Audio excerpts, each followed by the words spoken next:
Na primeira sessão extraordinária desta terça-feira, os parlamentares analisaram a mensagem do governo que trata da concessão de incentivos fiscais para a realização dos Jogos Olímpicos e Paralímpicos de 2016. O benefício será concedido a empresas situadas no estado do Rio que queiram desenvolver projetos credenciados pelo comitê organizador dos Jogos. Os interessados podem se inscrever até 31 de outubro. O valor do incentivo pode ser de até 4% do total do ICMS a ser recolhido pela empresa. Os créditos de ICMS a serem concedidos aos projetos dos Jogos não podem ultrapassar 1% da arrecadação total do Estado no ano anterior. Segundo o secretário estadual de Esporte, o projeto vai garantir o cumprimento dos compromissos firmados com o Comitê Olímpico Internacional. Nós já teremos dificuldade em captar esse incentivo com as empresas pelo ano fiscal que o Brasil está atravessando, mas com certeza o governo fará de todo o esforço para captar esse recurso e utilizá-lo da melhor forma possível, pagando cerca de 230 milhões de dólares, que é o montante que o Estado deve pagar de overlay, transporte, enfim, as suas obrigações nos Jogos Olímpicos e Paralímpicos. Diversas emendas foram acatadas e, além disso, a Assembleia já vinha dando demonstrações de ter o esporte como prioridade quando, no projeto de lei da cultura, estabeleceu pela primeira vez 0,25% do total arrecadado de ICMS para o esporte, agora carimbado em lei, junto com 0,25% para a cultura. Então o esporte saiu ganhando na semana passada e saiu ganhando hoje da Assembleia Legislativa. Uma das emendas aprovadas foi a que estabelece que os incentivos fiscais não vão afetar a parcela de arrecadação dos municípios. Estima-se que esses investimentos nas Olimpíadas e Paralimpíadas possam envolver 400 milhões de reais de ICMS, de abatimento no ICMS. E desses 400 milhões, 25%, isto é, 100 milhões, seriam dos 92 municípios. Qual o benefício que esses municípios teriam? Nenhum, porque esses são compromissos do Estado. Então é justo que esses benefícios envolvam só a quota parte do Estado de 75%. E os municípios fiquem fora disso. A responsabilidade é do Estado, não é dos municípios. Os deputados também aprovaram alterações que dão mais transparência ao projeto. Há uma renúncia de receita. As empresas vão deixar de arrecadar para os cofres do Tesouro e vão fazer investimento. Isso precisa ser acompanhado de perto, para ver se esses investimentos chegarão realmente nos lugares que tem que chegar. Também foi incorporada ao texto uma emenda que fixa um prazo final para que as empresas desfrutem o benefício fiscal e outra que proíbe a compra de bens móveis e a construção ou reforma de imóveis que não sejam para o uso da população ao final dos Jogos.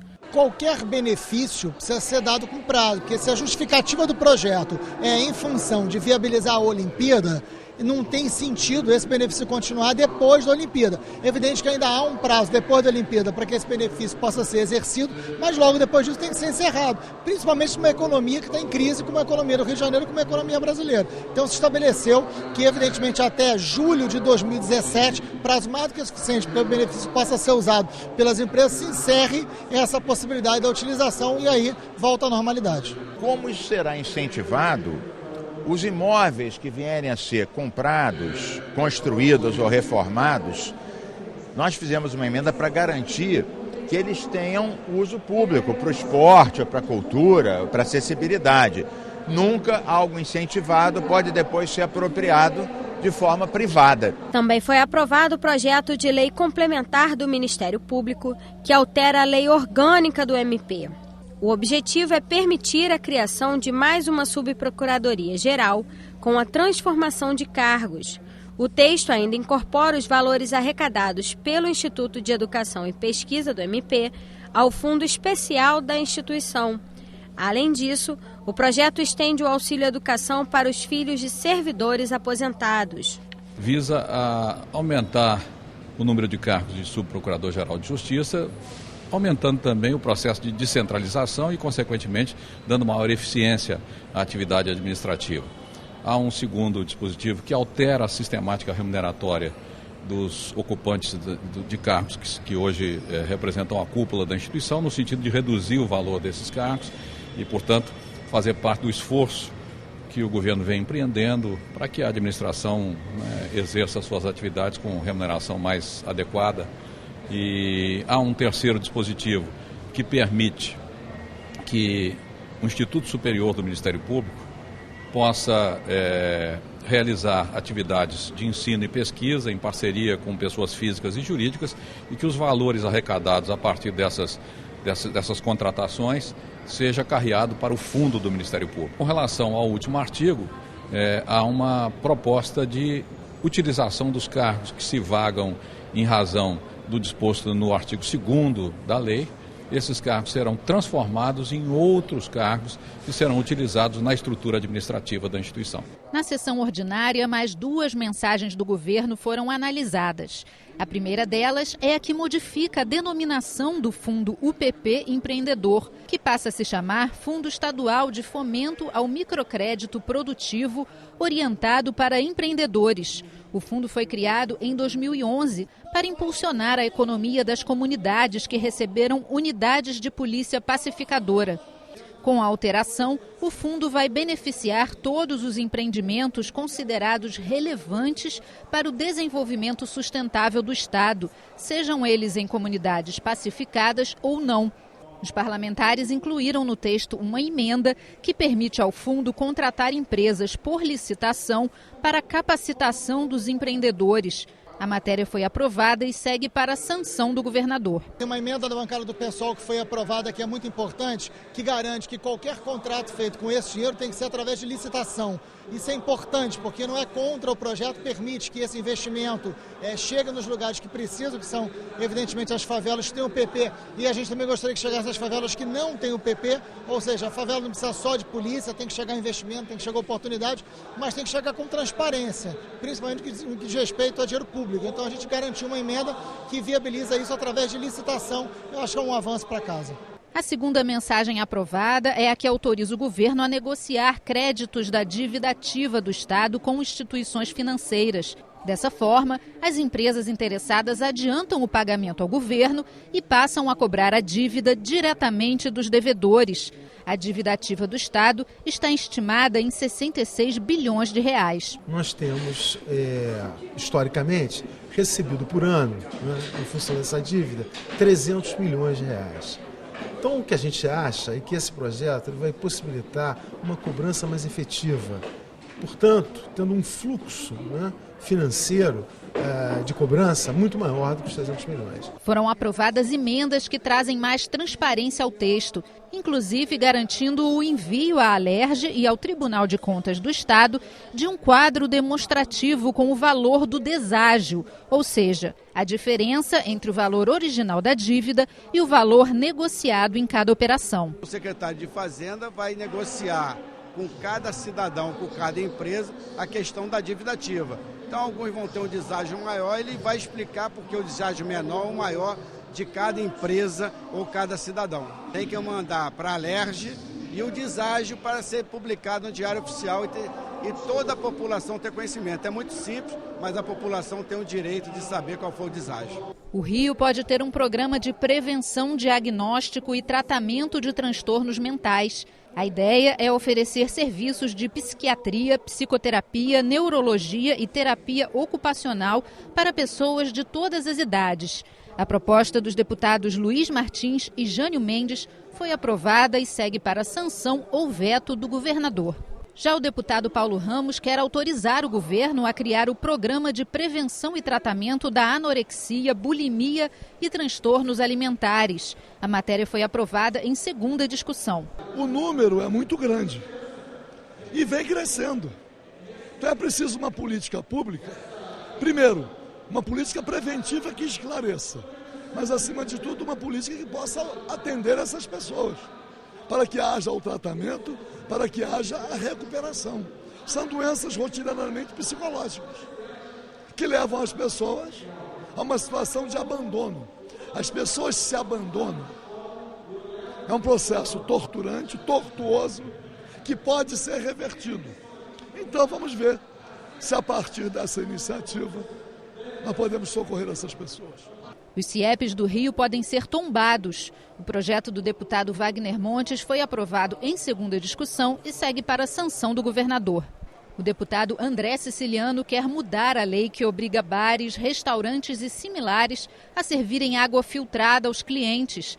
O projeto deixa claro que a água deve ser servida de graça, determina a colocação de cartazes informando o teor da lei e prevê a aplicação de multas para os que descumprirem a norma. A matéria foi aprovada em segunda discussão e precisa ser sancionada pelo governador para virar lei. Na verdade, já existe uma lei número 2.424 de 1995 que já obrigava os bares, restaurantes similares a oferecer água aos clientes.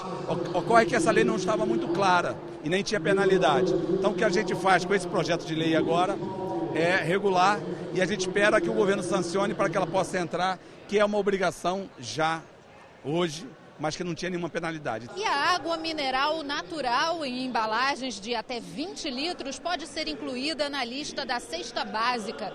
A proposta do deputado Edson Albertassi foi aprovada em primeira discussão e ainda retorna ao plenário para mais uma votação. O Estado do Rio pode proibir a fabricação, venda, transporte ou distribuição de armas de brinquedo. A proposta da deputada Marta Rocha, que propõe também o recolhimento das réplicas já existentes em postos de coleta. O projeto cria ainda a Semana do Desarmamento Infanto-Juvenil. O texto prevê multa de R$50 mil para quem descumprir a regra. O projeto foi aprovado e segue para sanção ou veto do governador. Deixamos de fora o airsoft e o paintball porque entendemos que é uma estratégia esportiva, né? E no tocante, por ser uma arma de comprimido, o seu calibre é inferior àquilo que é normatizado pelo Exército. Então podemos efetivamente trabalhar nesse conteúdo. Mas eu quero assim agradecer ao exercício de democracia que se fez aqui, com as contribuições trazidas pelos deputados com as suas emendas, que com certeza aperfeiçoaram o projeto. No expediente final, os deputados Luiz Paulo e Dr. Sadi Noel criticaram o novo plano de negócios da Petrobras para investimentos no Rio de Janeiro. O plano de negócios e gestão da Petrobras, anunciado ontem, com grande repercussão na mídia de hoje, é um plano muito tímido e profundamente prejudicial ao Estado do Rio de Janeiro.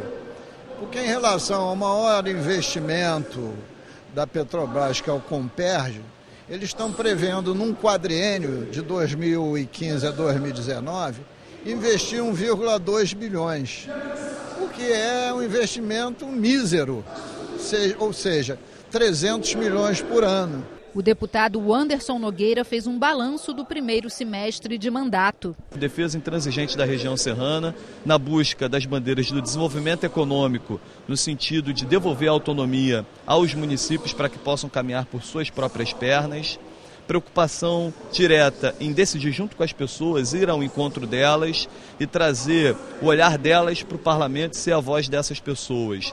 E aí tem se destacado muito a questão da saúde, que é sempre emergencial, a questão da mobilidade urbana, que não afeta apenas a região metropolitana do estado, mas também os municípios da região serrana e outros do interior do estado, e a questão da assistência social, onde geralmente é a última alternativa de que quem precisa se dirige. O deputado Tiago Mohamed falou sobre os projetos de lei que ele aprovou nos primeiros 6 meses de trabalho na Alerj. Eu aprovei 3 indicações legislativas, uma da contratualização pelo Estado das cirurgias bariátricas, para que o Estado possa avançar na execução das cirurgias, salvando cada vez mais vidas. Outra foi a indicação legislativa indicando o governo do Estado para que firme um convênio com a Prefeitura do Rio de Janeiro, com o intuito de avançar com o saneamento básico na região da Barra, do Recreio e de Jacarepaguá. E, por fim, sugerindo que o Estado criasse um 746 estadual, um serviço de teleatendimento do Estado, para que o cidadão tenha acesso aos órgãos estaduais, para que possa solicitar suas demandas, ter prazo de atendimento e acompanhar isso. A intenção é aproximar o cidadão do Estado e fazer com que o nosso mandato seja cada vez mais perto das pessoas. O deputado Tio Carlos também avaliou o primeiro semestre de atividades legislativas. Foram 5 meses de muito aprendizado, né? Apesar da experiência no Legislativo Municipal, essa casa ela nos dá uma responsabilidade de uma amplitude maior. Então, nós conseguimos apresentar alguns projetos que estão tramitando, mas o principal é o momento de estar o tempo inteiro atento às dificuldades do nosso Estado. Já demos um sinal de não falhar, quer dizer, estamos aqui dando sustentação ao governo Pezão, eu que sou da base do governo, tenho essa responsabilidade, mas venho cobrando bastante. A questão da saúde pública, a questão da segurança pública, nós somos muito cobrados pela população. O deputado Eliomar Coelho lamentou a falta de discussões na Alerj sobre políticas públicas para o Estado. A situação da política pública da educação, a situação da política pública da saúde, a situação pública da habitação, da assistência social, ou seja, essas políticas públicas de caráter social, praticamente não houve a cobertura legislativa em termos de discussão aprofundada que deveria ter existido aqui na Assembleia Legislativa nesse primeiro semestre. O deputado Márcio Pacheco destacou os principais assuntos discutidos pela Comissão da Pessoa com Deficiência. Duas questões que foram valiosíssimas. A primeira, a recuperação do trabalho de apoio às entidades que realizam o atendimento à pessoa com deficiência em todo o Estado. O fortalecimento dessas instituições passa pelo cofinanciamento do Estado. Fortalecer a assistência social, trazer recursos da saúde e da educação para assistência, para que essas entidades sejam fortalecidas. E o segundo ponto, as audiências públicas que nós fizemos para dialogar sobre a Paralimpíada. Não adianta fazer um bonito evento no âmbito esportivo e a cidade e o legado para receber as pessoas com deficiência não sejam satisfatórios. Eu acho que esses dois pontos foram os pontos que eu digo cruciais para que a comissão realmente pudesse realizar um bom trabalho. E o deputado Nivaldo Mulim voltou a pedir a instalação da linha 3 do metrô. Esse projeto já vem há muitos anos, né? Inclusive desde da minha chegada aqui, é minha batalha, é minha luta, é minha bandeira. E agora a gente está vendo uma luzinha no final do túnel e está surgindo levemente. E eu acho que nós vamos conseguir, tá? Nilton conversou com o Pezão, tivemos uma conversa, não vai se estender até Itaboraí, seria Niterói e São Gonçalo, mas que seria já um grande avanço para a população de São Gonçalo.